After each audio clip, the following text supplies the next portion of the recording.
Buenas noches, Dios me los bendiga. Un grato placer saludarles a todos ustedes. Hoy nos convoca un tema sumamente importante, mis amados amigos y hermanos, titulado Un día en la vida de Jesús. Este es el tercer tema de nuestra serie Vida de Jesucristo. Esperamos y confiamos en el Señor que la palabra de esta noche sea pertinente para tu vida, sea propicia en este tiempo de tanta necesidad espiritual. Quiero que me acompañes en palabras de oración, por favor, para recibir esta palabra de Dios. Bendito Dios y Padre nuestro, esta noche, Señor, te agradezco por la oportunidad que nos das nuevamente, Señor, de ponernos en contacto, Padre, con todos nuestros televidentes, Señor, los que nos están sintonizando en cualquier parte de la tierra. Señor amado, gracias, Señor, bendice tu palabra y bendice, Señor, a nuestros amigos oyentes, a nuestros hermanos, Padre Celestial, Señor, en el nombre precioso de Cristo Jesús, que esta palabra, Señor, calce perfectamente en la vida de cada uno de nuestros hermanos y amigos. En el nombre de Jesús te lo pido, amén y amén. La semana anterior, en la ponencia anterior, hablamos sobre la preparación para el ministerio de nuestro Señor Jesucristo. Y básicamente hablamos sobre tres aspectos fundamentales que tuvieron que ver con la preparación del ministerio de Jesús en la tierra de Galilea. El primero de ellos fue el bautismo al que él tuvo que someterse. Lo segundo fue la importancia de su identidad, la confirmación de su identidad, y el tercer aspecto que vimos fue la tentación en el desierto. Y vimos que de todas estas cosas Jesucristo salió victorioso. Ahora trataré 6 aspectos fundamentales, 6 señales como tercer paso, la autoridad de Jesús. Tercer paso de este tema es la autoridad de Jesús.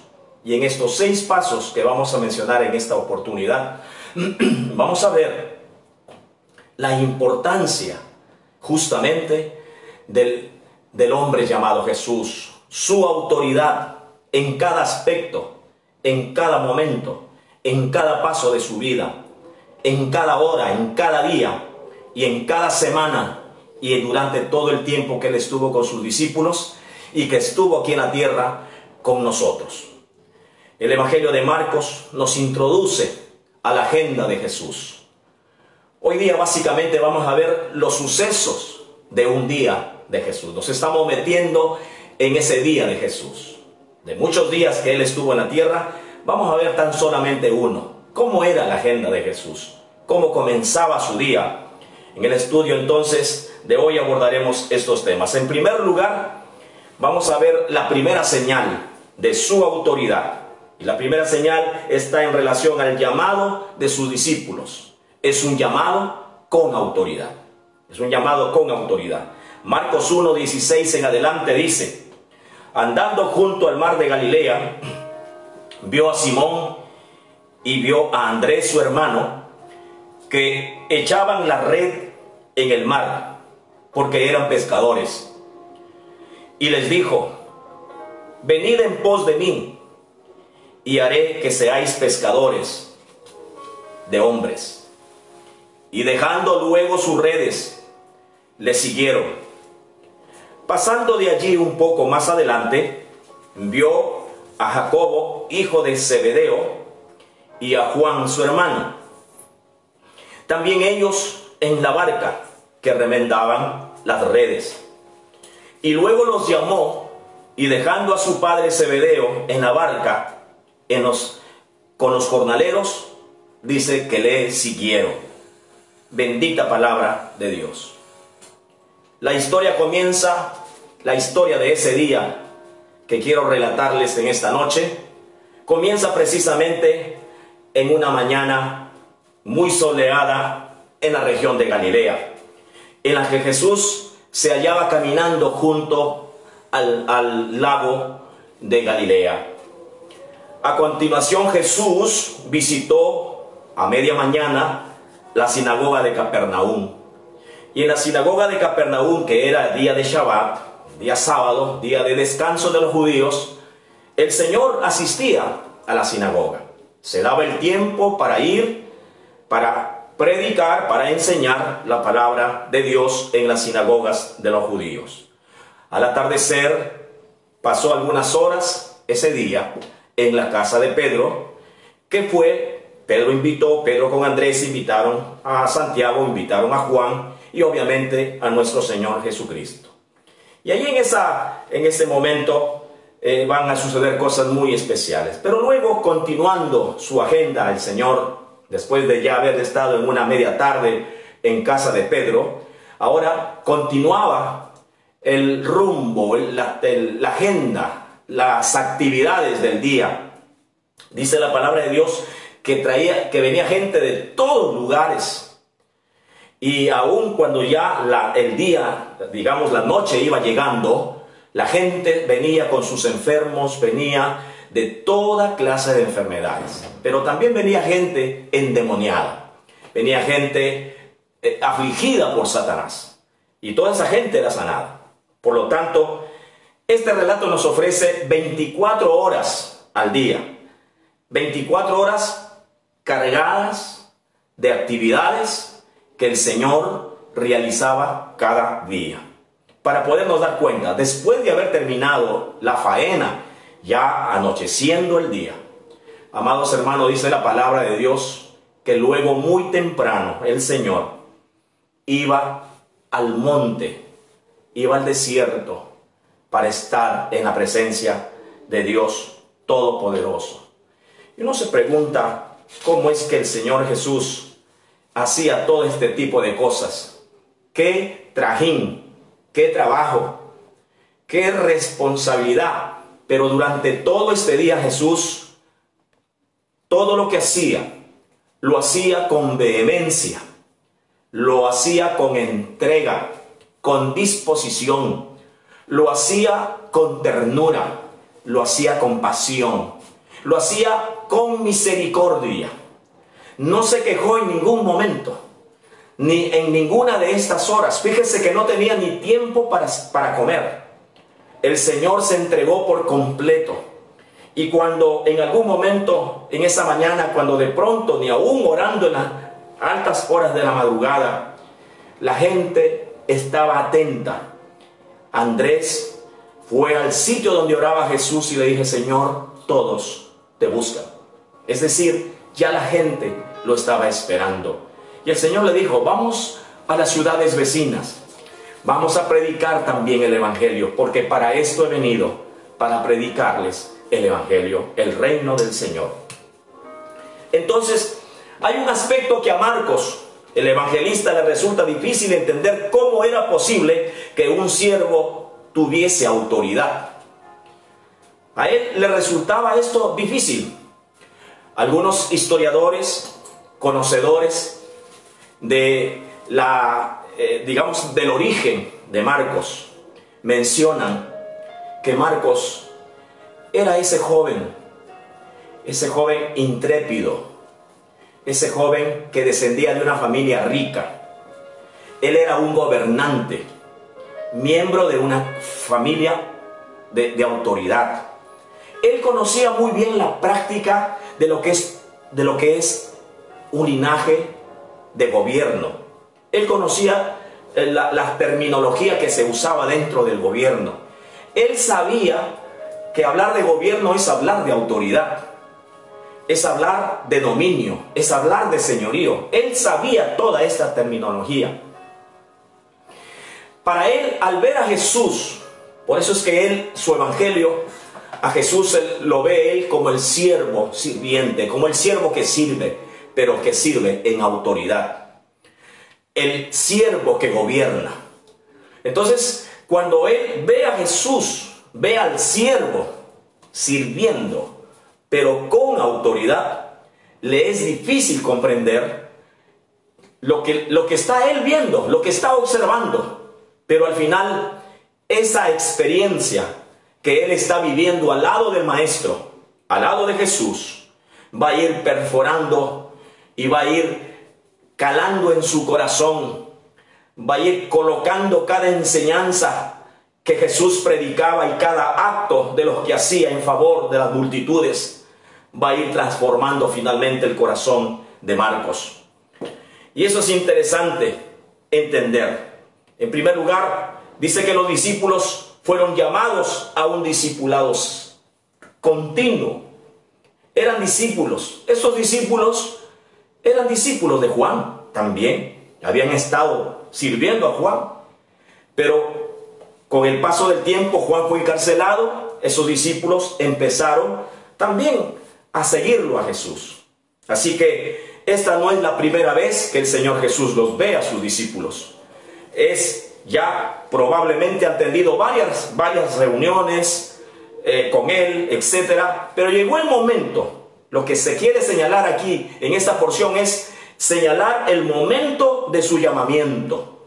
Y los estaba llamando, haciéndoles un llamado a un discipulado continuo. Jesús no quería seguidores intermitentes. Jesús quería seguidores perennes, en quienes pudiera trasladar su esencia, en quienes pudiera trasladar su carácter. Y eso lo iban a aprender con el transcurso de cada día, de cada momento. Lo iban a aprender con las enseñanzas que del Señor iban a ver, paso a paso, día a día. Amados hermanos, Jesús asume toda la responsabilidad al respecto. Les dice: venid en pos de mí y os haré pescadores de hombres. Y dice que inmediatamente los discípulos, en este caso Andrés, Pedro, Juan, Santiago, inmediatamente después de recibir la invitación del Maestro, de Jesucristo, ellos le seguían. Pero ponemos aquí el punto de la responsabilidad que Jesús asumiría, porque el hecho de seguirlos implicaba responsabilizarse de ellos. Pero no solamente responsabilizarse de pronto por la alimentación, por la seguridad que les tenía que dar, sino la responsabilidad de irlos transformando a la medida que Dios quería que ellos fuesen transformados, con un carácter que se pareciera a Dios, con un tipo de amor, con una esencia de verdadera santidad, que realmente comiencen a imitarlo al Señor. Y esto les llevaría obviamente tiempo, les llevaría algunos años durante todo el ministerio de Jesús. Pero eran hombres cuya responsabilidad el Señor la tuvo encima. Luego eran hombres humildes y de poca educación. La palabra menciona que eran hombres humildes, eran simples pescadores. Tal vez sin educación, sin formación, hombres rudos, como a veces se les suele decir, ¿verdad? Eran personas que ignoraban, no habían ido tal vez a las escuelas, sin mucho conocimiento, sin mucho atractivo educacional. Eran gente humilde, era gente del pueblo. Fíjense, una de las cosas que podemos ver en el ministerio de Jesús es que Él no fue a llamar gente importante, gente sabia. Pues la sabiduría de este mundo resulta ser obsoleta a los ojos de Dios. Él llama a hombres comunes y corrientes, personas sin ningún reconocimiento terrenal, que son ignorados en todo sentido. A esa clase de gente el Señor llama. A esa clase de gente el Señor invita al ministerio. A esa clase de gente el Señor la invita para empezar a moldearla conforme su preciosa voluntad y conforme a los profundos y grandes rudimentos que solo vienen de su corazón. Amados hermanos, era necesario ampliar sus capacidades para el ministerio. Definitivamente, al no contar con una información, una educación formal como la de cualquier persona, ellos estaban en déficit en el conocimiento, en el tema de la visión, en el tema de proyección. Fue Jesús quien asumió esta responsabilidad de poder ir haciendo de estos discípulos comunes y corrientes, hombres como cualquiera, de nosotros, con limitadas capacidades, pero que en Él, fuente de fortaleza, de sabiduría, fuente de amor, fuente de poder y fuente de cambio, iba a ir transformándolos a medida que el tiempo pasaba. Jesús les enseñaría una dependencia del Espíritu Santo. Definitivamente ellos no podían continuar en su tradición religiosa. Tenía que haber un cambio, tenía que haber una transformación en sus discípulos. Y eso obviamente era asunto del Señor, era responsabilidad del Señor, era un trabajo ministerial que nuestro Señor Jesucristo iría ejerciendo poco a poco en la vida de cada uno de ellos. Iría formando sus caracteres tal como Él se los había planteado, que llegasen a ser algún día, que estén a la altura del conocimiento de nuestro Señor Jesucristo, el Salvador del mundo.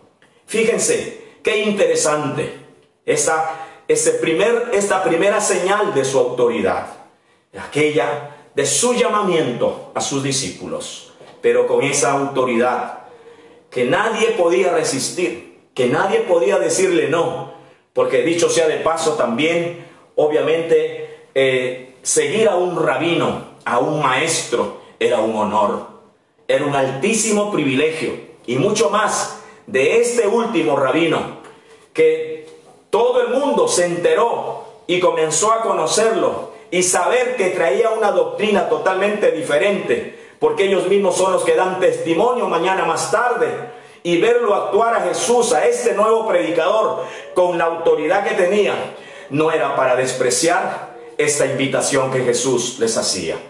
Ese Jesús está en este tiempo obrando, está igual que en ese tiempo llamando, invitando a cuantos pescadores, a cuantos literatos, a cuantos filósofos, a cuántos sabios de esta tierra, a cuánta gente pudiente, a cuánta gente importante la está llamando para entrar en el ministerio del Señor, en el trato de Dios, en el trabajo de Dios en tu vida, en tu carácter, porque eso es lo que quiere hacer el Señor para limar nuestras vidas, para transformarlas de tal manera que nos convirtamos en personas útiles dentro de su reino y en favor de la humanidad.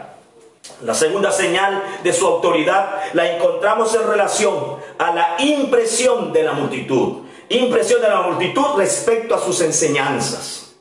La multitud se impresiona al verlo al Señor. Escuchen lo que dice la palabra Marcos 1, versículo 2 en adelante. Dice, 20 en adelante. Y entraron en Capernaum, y los días de reposo, entrando en la sinagoga, dice la palabra, enseñaba. Y se admiraban de su doctrina, porque les enseñaba como quien tiene autoridad y no como los escribas. ¿Cómo les enseñaba? Como quien tiene autoridad. La multitud que lo escuchaba se quedaban perplejos, conmocionados, estupefactos. Se quedaban sin palabras, estaban tan emocionados, pero a la vez tan sorprendidos, porque lo que estaban viendo sus ojos y escuchando sus oídos era algo que nunca en su vida lo habían visto ni oído. Ellos estaban enseñados, acostumbrados a una enseñanza académica, a una enseñanza de universidad de esos tiempos. Estaban enseñados a una enseñanza que no demandaba mayores rigores, que no demandaba mayores asuntos de santificación, de consagración, que no demandaba mayores, vamos a decir, retos de apartarse del pecado, que esas cosas eran livianas, eran predicaciones livianas. Eran predicaciones y enseñanzas que eran para entretener, como se entretiene en este tiempo los juegos de los niños, para entretener niños. Eran mensajes de entretenimiento, eran mensajes que no entraba a chocar con la actitud de la gente. ¿Por qué? Porque había muchas situaciones, muchos intereses personalistas de aquellos tiempos, de quienes llevaban adelante la parte espiritual, de quienes se suponían que deberían enseñar radicalmente la palabra de Dios, pues no lo hacían. Había muchos intereses particulares de la gente, de los líderes religiosos de ese tiempo. Por eso que predicarle la verdad a un rico, a una persona que asistía a la sinagoga, eso no iba con los predicadores de ese tiempo. Si eran mensajes condescendientes, eran mensajes sencillos, era mensaje de entretenimiento. Cuando la multitud escucha a Jesús, se sorprende, porque cada palabra y cada mirada que Jesús les da a la multitud en el momento de hablar, remueve su ser, remueve su alma, remueve su espíritu. Ellos sienten que algo especial, cada vez que este hombre habla, viene directo al corazón y está removiendo y está provocando una revolución en el momento que ellos escuchan al hablar Jesús, que los motiva a buscar a Dios, que los motiva a averiguar del Señor, que los motiva a dejar esas viejas sutilezas, esos viejos rudimentos del pecado, que los motiva a buscar la presencia de Dios. Era una predicación totalmente diferente. Por eso despertar en ellos el interés de poder escucharlo al Señor y de poder seguirlo al Señor era un asunto de vida o muerte en esa oportunidad. Las multitudes iban tras Jesús porque era algo inusual, algo que ellos ya muchos años, muchas centurias, ya no escuchaban a un predicador con poder y gloria. Hay una diferencia entre ser predicadores académicos y predicadores del Espíritu. El Espíritu alegra el corazón del Padre y abre las puertas de su poder para manifestarse en la vida de esos predicadores. Pero hay predicadores también académicos. No estamos contra los seminarios. Yo mismo soy un egresado del seminario y también soy egresado de la universidad teológica. No estoy en contra de eso. No estamos tratando de hablar de esas cosas. Pero lo que estamos queriendo decir es que es este tipo de predicadores que habían en el tiempo de Jesús, le habían dado favoritismo a su intelecto, a su capacidad, a sus conocimientos adquiridos en la universidad de ese tiempo, en la experiencia de la vida de ese tiempo, en los roces sociales de ese tiempo, en los momentos cumbres protocolares de la gente. Y se habían olvidado de Dios. Por eso es que esta gente le sorprende. Lo que decía Jesús era una verdad que le prestaban autenticidad. Del corazón de la gente misma se veía, se notaba. Ellos aprobaban el mensaje que escuchaban porque veían de quién venía. Se daban cuenta, notaban que cada palabra, cada mensaje que escuchaban de Jesús, ellos autentificaban. No era que el mensaje de Jesús necesitaba ser autentificado por ellos para que valga, no. No se entienda de esa manera, porque el mensaje de Cristo es verdadero, ciertamente verdadero, y no necesita la autentificación de ningún ser humano, de ninguna institución, sino que los hombres, al encontrar, recibir esa palabra de Dios, de Cristo, que la escuchaban, ellos daban por sentado que lo que oían era legal, que lo que oían era cierto, y es más, se sentían descubiertos allá en el hondo de su vida, se sentían que los había descubierto el Señor, que el que estaba delante de ellos tenía la capacidad de poder interiorizarse en lo profundo de la vida del ser humano y podía a la vez calzar igualmente con exactitud el antídoto para el pecado. Queridos hermanos, esto es de gran importancia, porque significa que hemos de medir cada enseñanza con lo que dijo Jesús acerca de los temas que él trataba. Si él hablaba de justicia, vivía la justicia. Si hablaba de la santidad, es porque vivía la santidad. Si hablaba de la oración, es porque vivía de la oración. Si hablaba de ciencia o de sabiduría, es porque él dependía de la sabiduría de su Padre.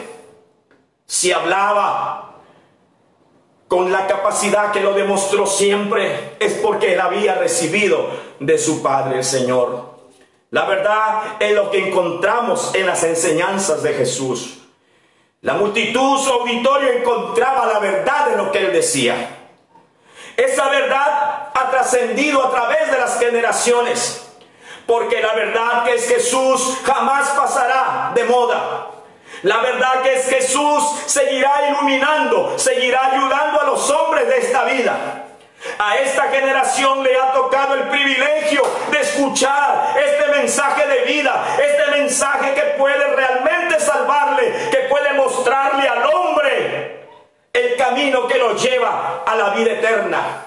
Es el mensaje de Jesús, palabra viva. Hebreos 4:12 lo dice, lo confirma, que su palabra es viva y es eficaz. Durante casi 2000 años, el mundo cristiano ha tenido en sus manos la respuesta perfecta a su necesidad. El hombre se ha extraviado de una manera infructuosa espiritualmente hablando y le ha dado la espalda al Señor. Es por eso precisamente por lo que en la sinagoga de Capernaum se sintieron maravillados por la enseñanza de Jesús. Por eso es por lo que necesitamos ese discernimiento que tenía Jesús, esa sabiduría extraordinaria que tenía Jesús al estudiar las vidas de su público, de su auditorio, el saber dirigir ese mensaje que él sabía que era pertinente en el momento o para el momento que la gente vivía. No se trata de adornar las cosas para que no hieran a los demás. No se trata de herir tampoco a nadie cuando un predicador toma la palabra y predica en el nombre de nuestro Señor Jesucristo.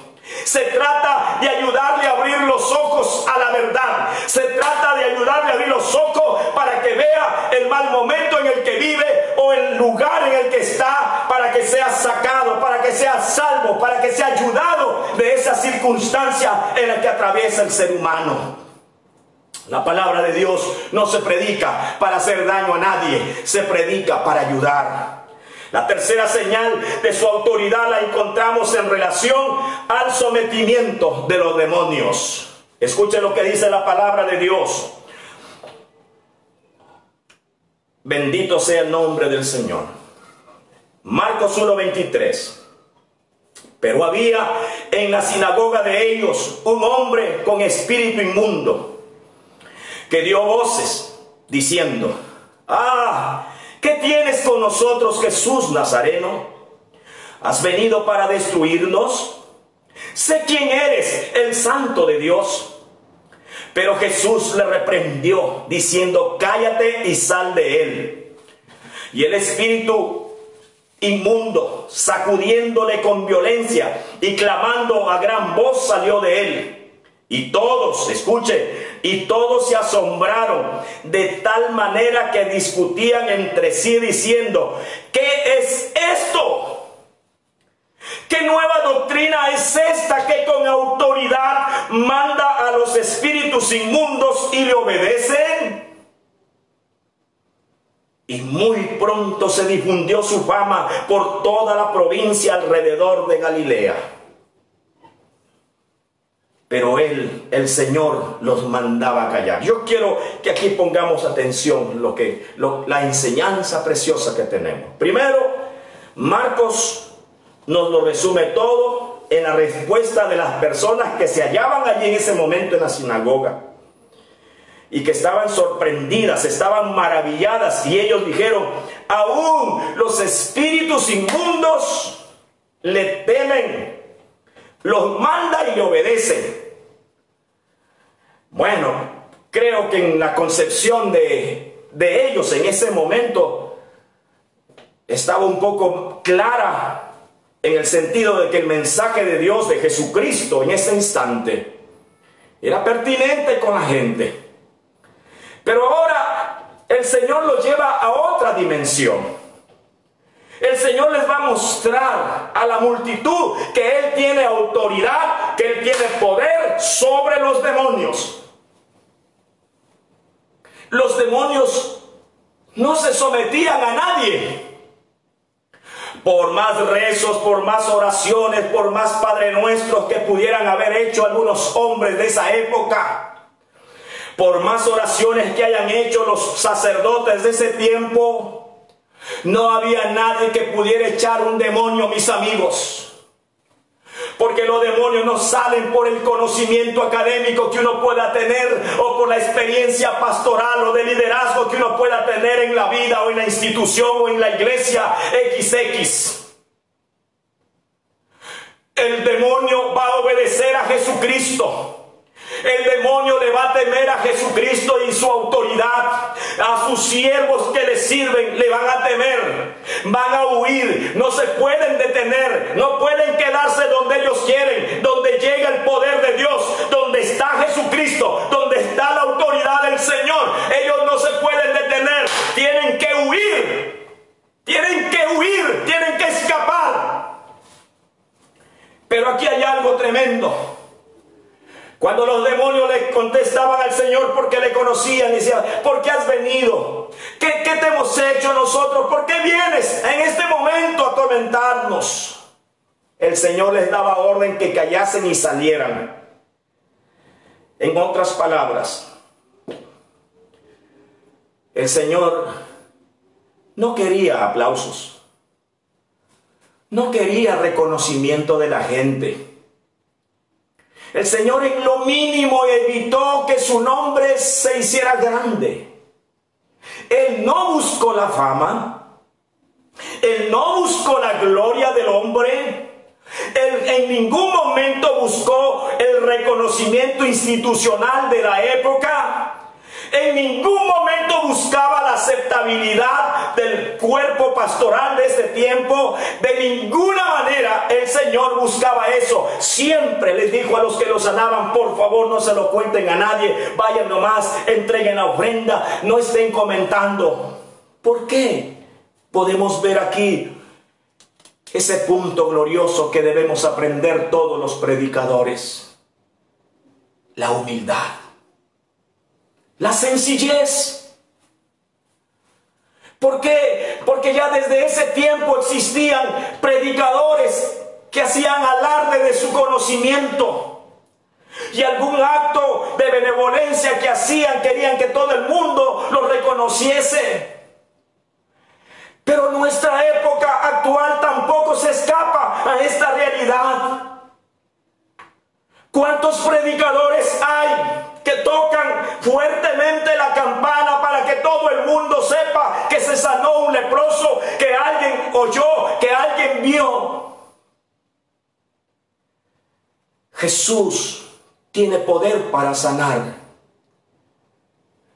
Y a sus llamados les ha dado y los ha equipado con el mismo poder para hacer las mismas obras que Jesús hizo. Pero no nos ha enseñado Jesús que llamemos y toquemos y hagamos alarde al mundo que aquí hay un hombre, que allá hay una persona que sana. Mis amados, porque el don de la sanidad no es tuyo, es de Dios. Todo es de Dios. Aprendamos, amados predicadores, a darle la gloria a Dios. Aprendamos, queridos evangelistas, a darle la gloria a Dios.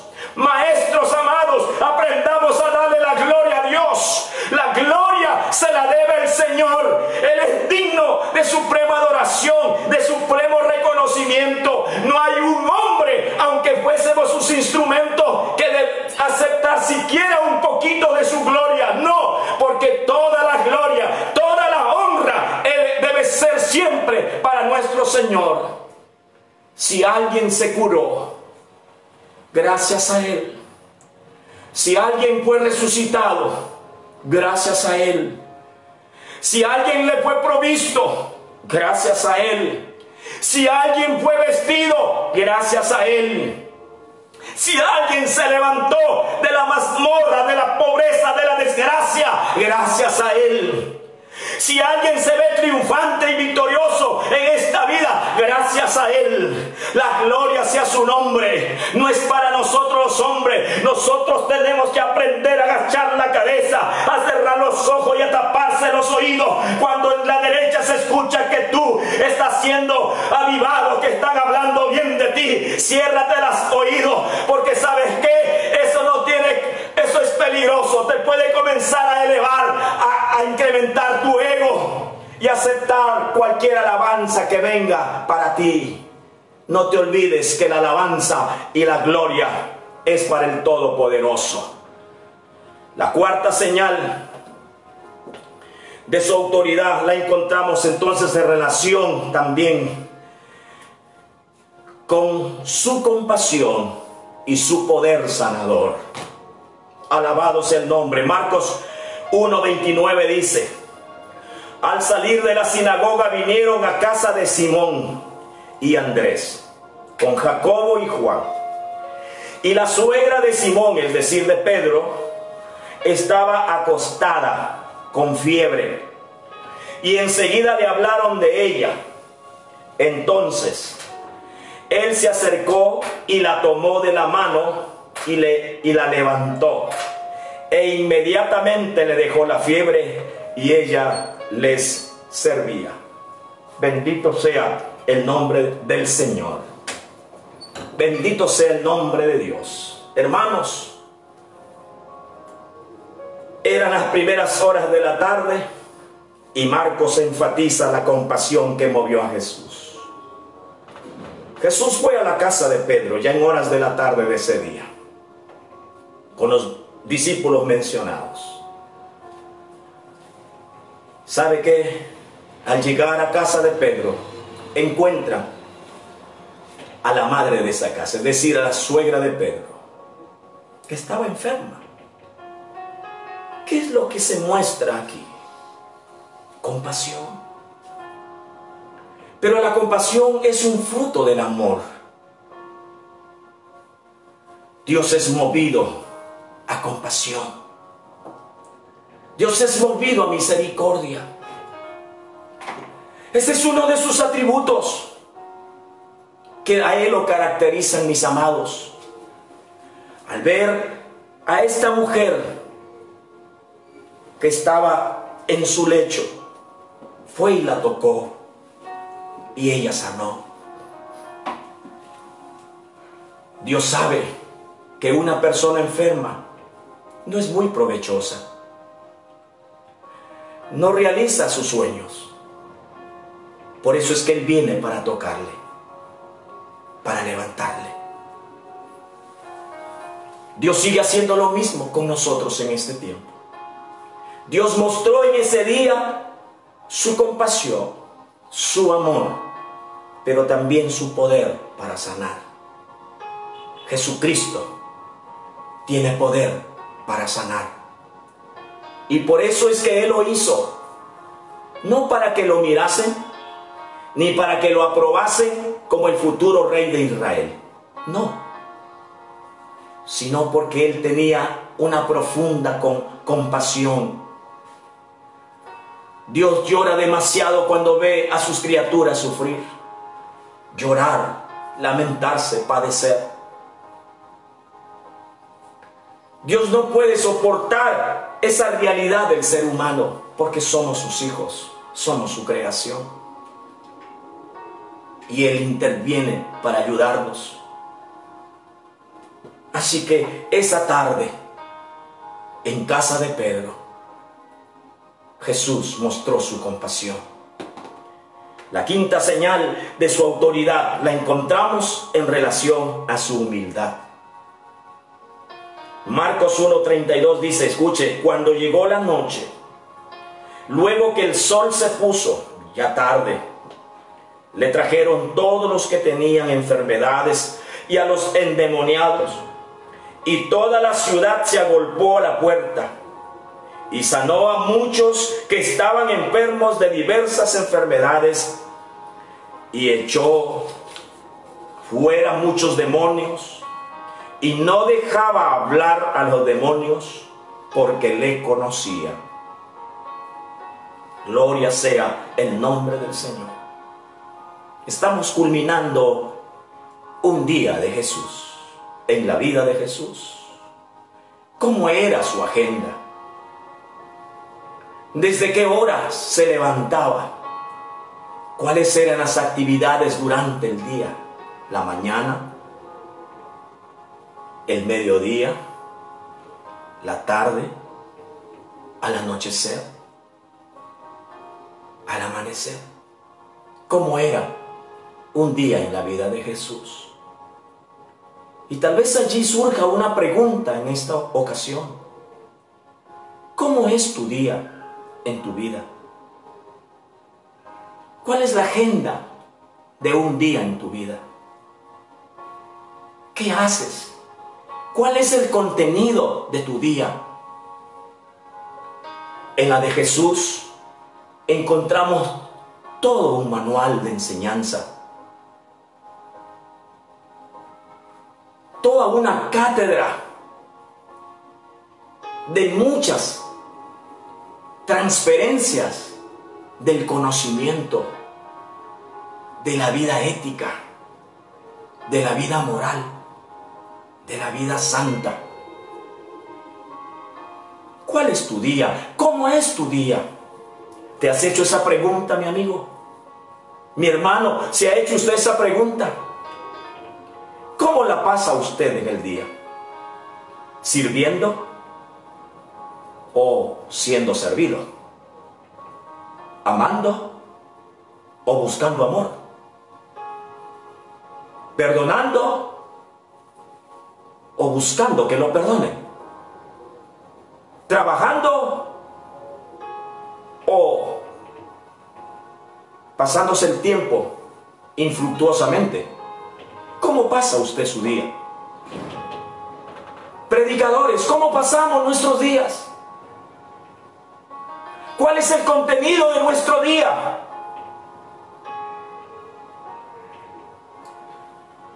Ni usted ni yo, obviamente. Nadie más lo sabe. Pero sí hay uno que lo conoce todo. Y dependiendo de la intensidad de tu relación con Dios, será el fruto visible ante los demás. La obra que Dios haga a través de usted, mi querido predicador, evidenciará hacia el mundo quién es usted. Si es ese predicador al cual hay que escuchar o al cual hay que ignorar, si es ese predicador que con su ejemplo nos dice mucho más que sus palabras, entonces te escucharán y te seguirán. Querrán verte, querrán sentir tus palabras, porque sienten que cada palabra, que cada expresión que sale por tus labios es poderosa, es fortificante, es milagrosa. Una buena pregunta para meditar todos nosotros en esta oportunidad, mis queridos. Y la sexta señal de su autoridad la encontramos en relación a su comunión con Dios. Marcos 1:35 en adelante dice: levantándose muy de mañana, siendo aún muy oscuro, salió y se fue a un lugar desierto y allí oraba, dice la Escritura. Y le buscó Simón y los que con él estaban, y hallándole le dijeron: todos te buscan. Él les dijo: vamos a los lugares vecinos para que predique también allí, porque para esto he venido. Y predicaba en las sinagogas de ellos en toda Galilea y echaba fuera los demonios.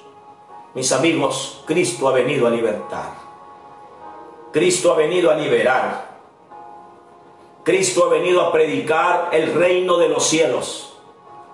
Cristo ha venido a darle a este mundo la clave para ser salvo. Cristo ha venido a ayudar. Cristo ha venido a servir a la humanidad. Ha venido para guiarla. Ha venido para darle dirección, para mostrarle el camino ciertísimo, verdadero, el que te lleva a la patria celestial. Para eso ha venido el Señor. Después de un día cargado de actividades, Jesús finalmente terminaba yendo a la presencia de Dios. ¡Qué tremenda enseñanza! ¡Qué gran ejemplo para nosotros la iglesia! Para usted, mi amigo. No se puede encontrar una enseñanza de esta naturaleza en ninguna institución en este mundo. Cualquiera de nosotros, habiendo trabajado 8 horas en el día, ya hemos cumplido. Y ya nos sentimos con derecho a descansar.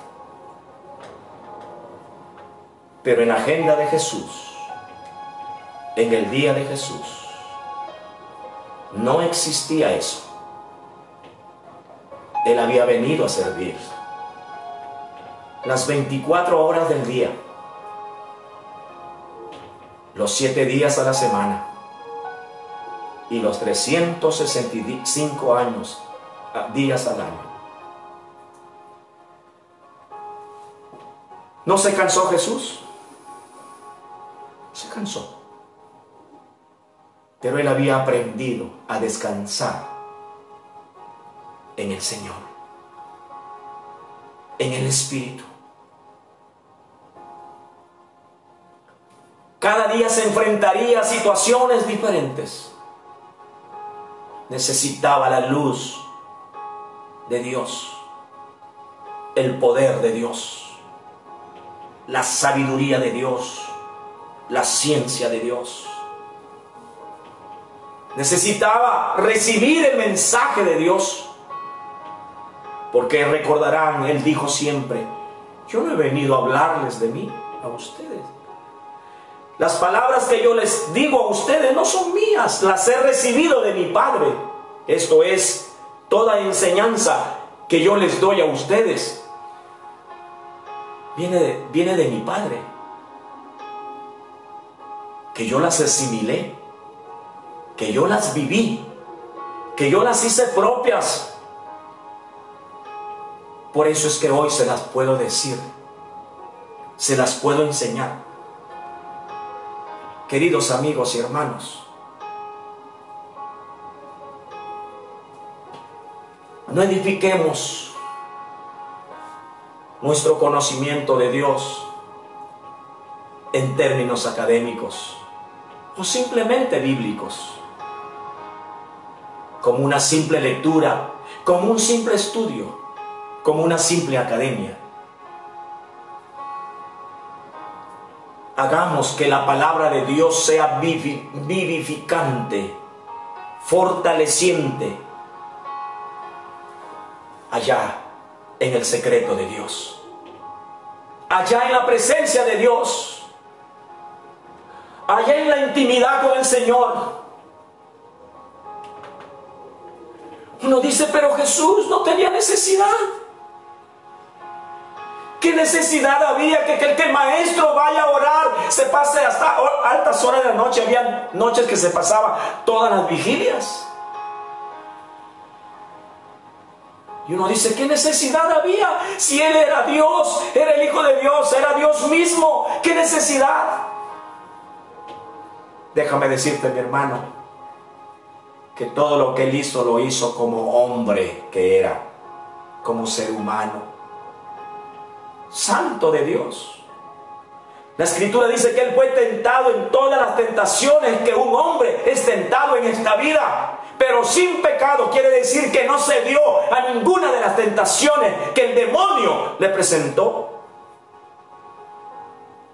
Él sabía que cada día traía su propio mal y necesitaba estar preparado, potencializado por el poder del Espíritu Santo para enfrentar la siguiente jornada que venía cada día. Amigos y hermanos, este es el ministerio de Jesús.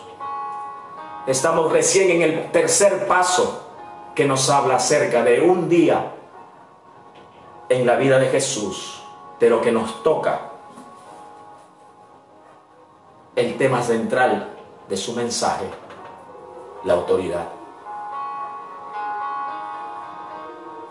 ¿Hay autoridad en ti? ¿Hay autoridad? ¿Los demonios tiemblan? ¿Huyen? ¿Están sucediendo cosas lindas en tu vida, en tu ministerio? ¿O te has dado cuenta que tu planta ministerial se está secando? No dudes. Esta noche, o aquel día, o aquella tarde, según la nación donde tú estés, esta es tu oportunidad.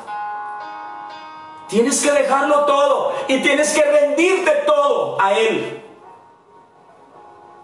Conviértete en un instrumento útil en las manos del Señor. Si hasta el día de hoy tienes ambivalencias, si hasta el día de hoy hay subidas y bajadas, si hasta el día de hoy no logras establecerte como siervo de Dios, como un líder, como un hijo de Dios, todavía hay altisonantes. Esta noche toma una decisión. Levántate en el nombre de Jesús. Entra en una relación íntima con el Señor. Dispón tu corazón para agradarle al Señor por el resto de los días. Si esa es tu convicción, quiero que ores conmigo en este momento. Y repite esta oración que voy a hacer. Entrégale tu vida al Señor. Conságrate más. Hazlo de verdad. No le tengas miedo a este mundo, a la carne, a lo que aquí podemos encontrar. Témele al Señor, que sí puede liquidarnos por la eternidad en el infierno. Pero hoy tenemos la gran oportunidad de servirle al Señor de verdad.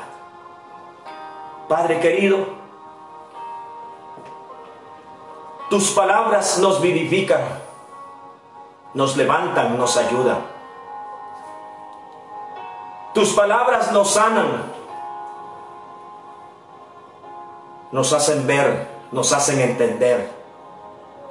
Porque tu palabra es sabiduría, es ciencia, que remece, que transforma, que cambia. No se compara con ninguna cosa de esta vida. Aún cuando sabemos nosotros que han existido y existen en la actualidad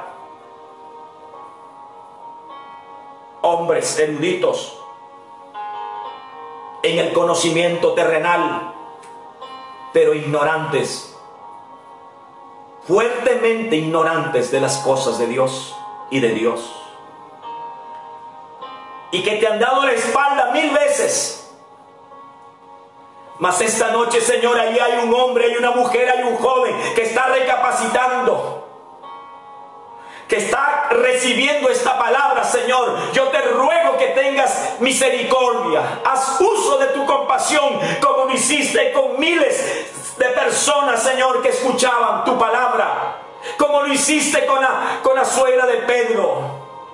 Levanta, Señor, en este día, en este tiempo. Levanta, Señor, a la generación de este tiempo, a esos hombres y mujeres que están tomando la sabia decisión esta noche de servirte y de seguirte todos los días de su vida.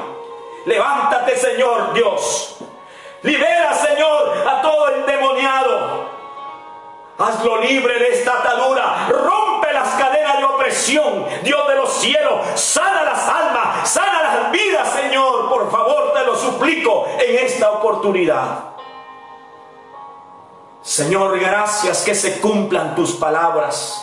tus promesas en la vida de cada uno de los que sinceramente te ha escuchado y te ha recibido esta noche. Bendecimos, Señor, a los hombres y mujeres que han creído en ti y que ya están dando los pasos y que están siguiéndote ya y aprendiendo a amarte, Señor. Venga sobre ellos y sus familias toda tu bendición. Pero oramos por los que todavía no han dado el paso de la fe. No han dado el paso, Señor, de convertirse en tus discípulos, en tus hijos, Señor. Que puedan irlo haciendo mientras se predica este evangelio, mientras se predica el ministerio de Jesús, mientras hablamos de tu vida preciosa, ejemplar para todos nosotros. Haz merced, Señor, con tantas personas que por ignorancia, Señor, te han dado la espalda. Pero esta noche, y a través de las miles de predicaciones alrededor del mundo, que tengan un encuentro contigo, Señor. Gracias te damos, Padre. Lo he pedido en el nombre precioso de tu Hijo amado Jesucristo. Amén y amén. Gracias, Señor. Si tú hiciste esta oración, mi amigo, estamos felices y contentos. Te felicitamos y te animamos a seguir al Señor con todo tu corazón. Estamos a tus servicios para cualquier inquietud. Dios te bendiga. Quiero terminar esta transmisión orando por todos ustedes. Padre querido, gracias te damos en esta noche. Una vez más, Padre mío, por darnos este honor de predicar tu bendita palabra, basándonos en la vida de nuestro Señor Jesucristo y en su ministerio. Seguramente, Señor, que vamos a ir aprendiendo tantas cosas de las que has enseñado a través del Evangelio de San Marcos. Padre Santo, gracias. Muchas gracias, mi Señor. Recibe la gloria, la honra y la alabanza. Ponemos, Señor, en tu altar todas las peticiones que han hecho nuestros hermanos en esta noche. Peticiones por sanidades, peticiones por salud, peticiones por liberación, peticiones por trabajo, peticiones por protección, bendiciones o peticiones, Señor Dios, por liberación del yugo de esclavitud, del poder del diablo, de la droga, de la homosexualidad, del lesbianismo, de la brujería, de la hechicería, Señor, de todas estas cosas, Padre, que conllevan, Señor, a las tinieblas. Libértalos, Señor, sácalos esta noche de esa angustia, de ese dolor, de esa desesperación, Señor, que se encuentren contigo y tengan paz por primera vez. Señor, dales de tu paz. Glorifícate en la vida de mis hermanos. Glorifícate en la vida, Señor, del cuerpo pastoral, del cuerpo de líderes de la iglesia a nivel mundial. Glorifícate, Señor, en la vida de todos nuestros médicos, de todas las fuerzas armadas, Señor, de nuestra patria y del mundo, Señor, que están al servicio tuyo, Padre. Glorifícate, sosténlos bajo tu gloriosa ayuda, Señor. Padre Santo, liberta, Señor, libera a nuestros hermanos y amigos, miles de personas, Señor, que han sido afectadas con este virus. Padre Santo, que ahí quede, que ahí muera, Señor, este virus, que ahí desaparezca en el nombre de Jesús de Nazaret. Gracias, Señor, por tu fidelidad. Gracias, Señor, por sostener a tu iglesia, a tus santos, a tus servidores, a tus siervos, por proveerles cada día, Señor, tu bendición. Bendigo en el nombre precioso y poderoso, en cuya presencia estoy, del Dios de Abraham, de Isaac y de Jacob, a todos tus siervos y tus siervas, familias del mundo, y también mi casa, Señor, en el nombre precioso de Cristo Jesús. Declaramos vida, salud, milagros de parte tuyo, Señor, para cada persona que lo necesita, en el nombre precioso de Cristo Jesús. Amén y amén. Dios me los bendiga, mis amados, como siempre, con mucho gozo y con mucha alegría, transmitiendo el mensaje de Dios desde Ciudad Eten, Chiclayo, Perú, para todo el mundo. Hasta la próxima transmisión. Muy buenas noches.